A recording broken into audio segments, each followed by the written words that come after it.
Edit করে আমাকে video লোকে সাইরা দেয়। আমাদের কখনো দেখছে যে আমরা যে ওই মালের সামনে গেছি? আমাদের কখনো দেখছি? আমাকে এখানে এলি পাও। বন্ধুরা, এবারে আপনাদের সামনে চাপাবাজের নাড়ার গিট্টু খুলবো। দেখতে পাচ্ছেন এই যে ব্যাগ থেকে কী বেরোচ্ছে, এটা তাদেরকে যেতে হয় না। তাদের মাল যারা ওয়েস্টেজ মাল সংগ্রহ করে তারা এনে তাদের কাছে দিয়ে যাচ্ছে। এটি দিনের বেলায়। রাতের অন্ধকারে কী সেটি এবার দেখাবো।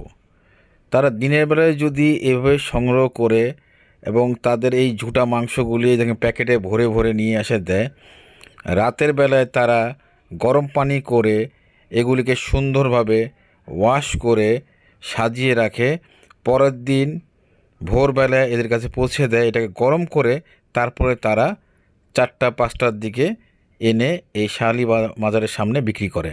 না জেনে স্বল্প আয়ের মানুষ কি খাচ্ছেন জেনে কমেন্টস করুন।